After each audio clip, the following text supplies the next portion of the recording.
Hello, I am roaringbug, and welcome to my Sims 4 speed build. Today I am building a house that I call the North Carolina Queen Anne. And this house is completely base game, so if you like it, please like, subscribe, or leave me a comment. And you can download this build off the gallery at roaringbug. And if you'd like to reach me, you can contact me at my various social media platforms in my video description. So, talking about this build. So this build, as I said, is called the North Carolina Queen Anne, and it's based off a picture that I found on Pinterest, and the picture is of a posting of a sale of a real house on Zillow. And if you hadn't seen any of my other videos before, I just want to let you know that I don't really follow floor plans.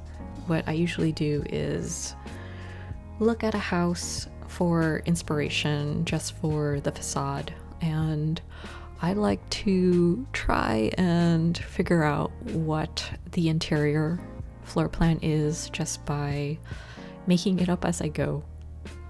That's because floor plans don't really translate well because of the grid system in The Sims.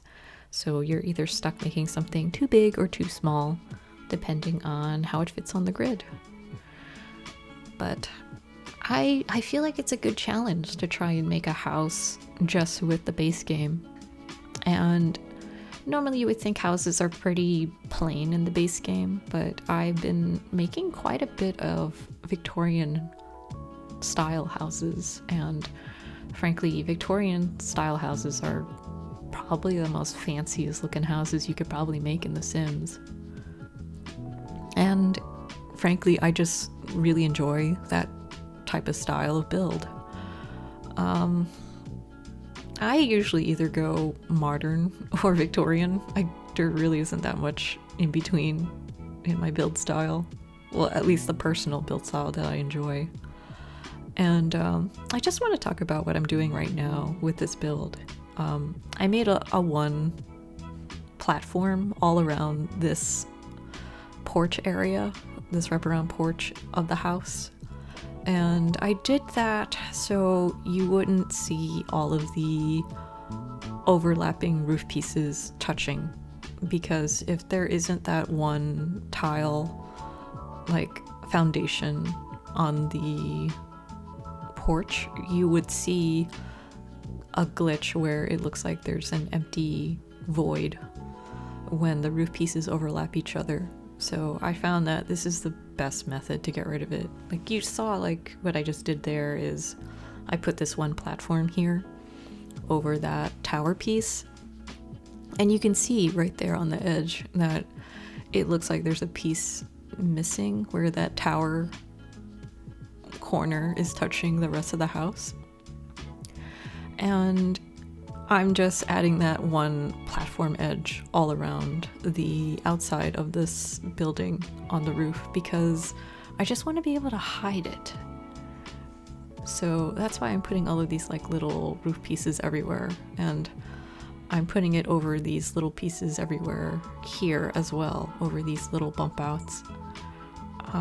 It's not really necessary, I just like that it makes a more seamless look to the build. And I'm putting down the spandrel for the porch, and well, first I thought I would make the house brick, but it's a white house, so I put this white siding all around the house instead. I thought it looked a little bit more cheerfuler.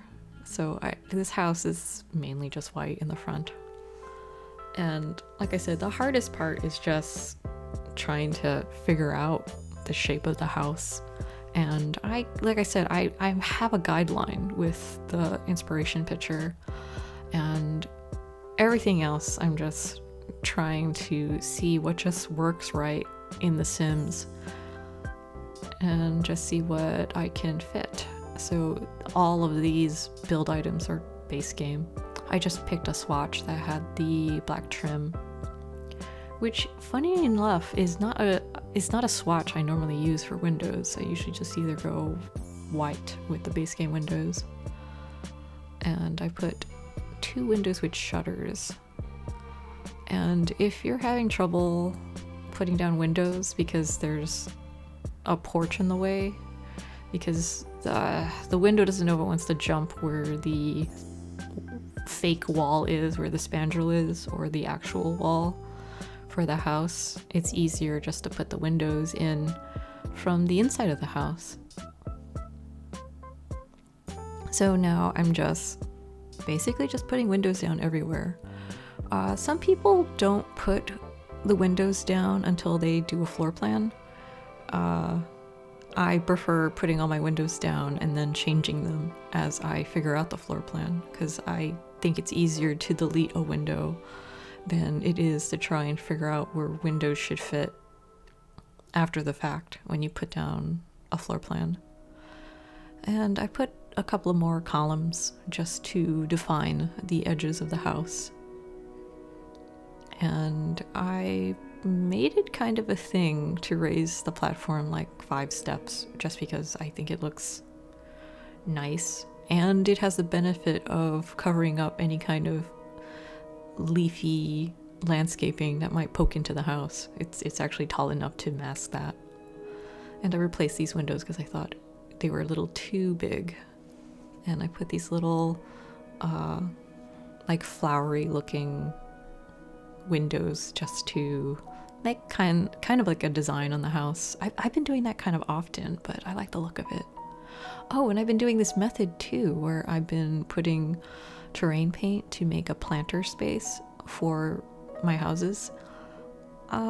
When I first started doing landscaping, I just kind of piled on the plants and maybe just did like a fence. But I learned that this planter method actually looks pretty nice. It looks more manicured, and I appreciate the look of it.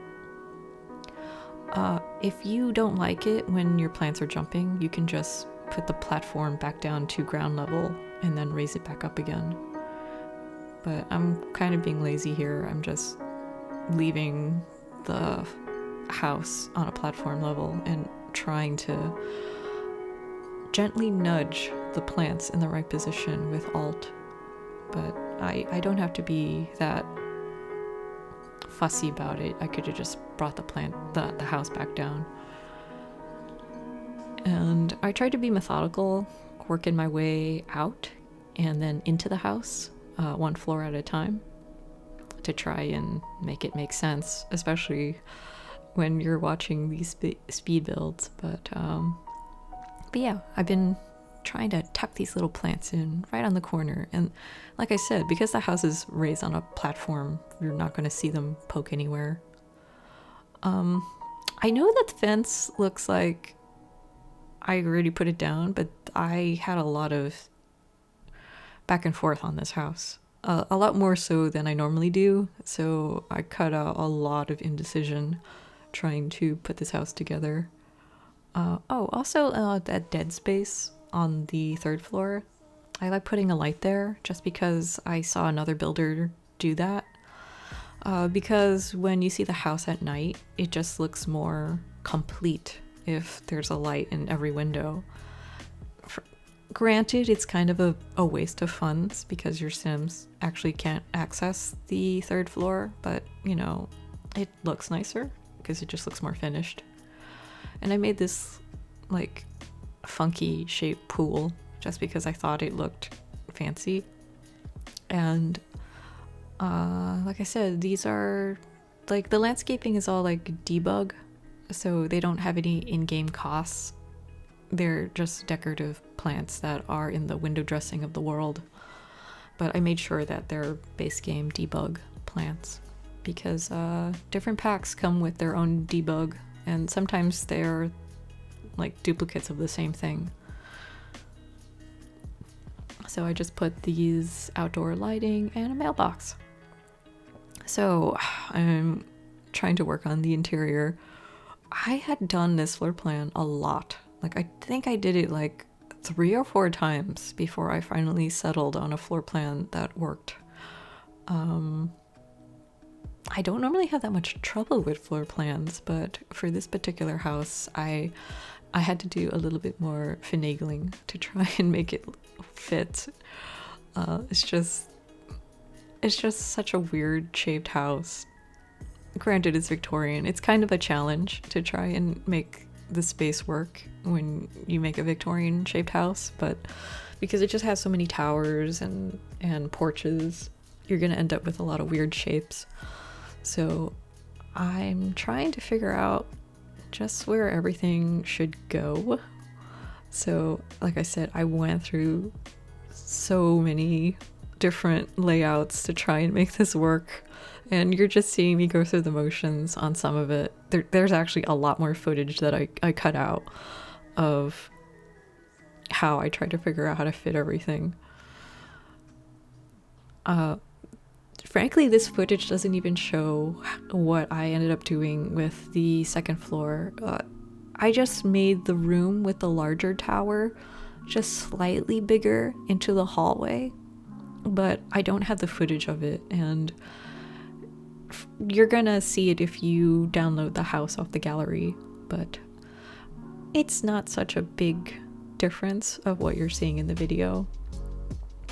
It's because I ended up doing a play test to see if everything was accessible in the house, and the way that room with the large tower is you can't have 2 Sims go on both sides of that double bed, so that's why I made the room just slightly bigger, but not by much. And now I'm just doing the downstairs furnishing. So that back tower area just screened a piano. So I turned this space into the skill building room. It's always nice to have a skill building room in your Sims house, just so they have some place to put their items if they want to grind for their career. So if you want to give your Sim a job, they usually have to do some kind of like activity in their home, and it might involve a skill building object or a computer. And just for gameplay, you're gonna have to like need space just to keep your stuff. And in this area here, I fit a small kitchen. It's kind of tucked away. I felt kind of bad that I put all the bathrooms in the middle of the house, but considering how many floor plans I had to go through to try and make this work, I'm not mad. I think it looks fine. My only thing I try to aim for when I try to do floor plans is make sure every floor has a bathroom, and I'd like to at least have a bathroom next to the main walk area, like the communal walking area. So like it's either going to be in a hallway or close to a stairs, and I think it's in a good spot. And when you're doing your gameplay, I don't think it's gonna be too much of a problem. I'm not just a builder, I also play as well. So I'm always thinking like, how would they play in this house? And frankly, I think this house is very pretty. It just looks fancy. Frankly, like unless like your Sim has a good job or you cheat, they're gonna need quite a bit of money to pay for this house. But you know, it's The Sims. You can give your Sims as much cash as you want to give them in the game. Oh, and I noticed that these lights are pretty okay in base game, but nothing beats the small saucer lights, and I like to move objects in order to sneak those lights into the regular lights just to make the rooms brighter, because if not, they don't really illuminate the space very well. And now I'm just finishing these bedrooms, and I like to think this house is for a multi-generational household. So, you know, you can clearly you could probably make one of the double beds into like a grandparent's room, but it really depends on what your gameplay is, like who lives in this house. You can either have just one really big family, or you can have like two siblings move in together, or and they each have like a spouse, or you can like do like I said, like a grandparents and parents and like grandkids gameplay, which I think most people do anyway when they do like generational gameplay. And I put these Jerry pictures in the bedrooms to try and like pretend that they're like family portraits. And these two smaller rooms I made into kids' rooms. So this is for like kids, and the other one is for an infant. If you wanted to, I think you could probably squeeze in a toddler bedroom. But, you know, like I said, it really depends what your gameplay is. You can move around or dress up the bedrooms how you want. I just decided to do it this way. But I don't really play with these houses anyway. They're just build challenges for me to do. But I sometimes use my own builds if I have a sim who has like a boyfriend or a girlfriend and I want their family to have a nice house. I will use one of the houses that I build. Sometimes what I like to do is I might use one of the houses and fill them with other packs or other custom content, because, you know, if you have the other packs, you can fill it with other skill building items that don't exist in the base game. And right now I'm just adding a chess table, a guitar, and an easel. So that should be the end of my build. So once again, I am roaringbug. Thank you for watching. Bye.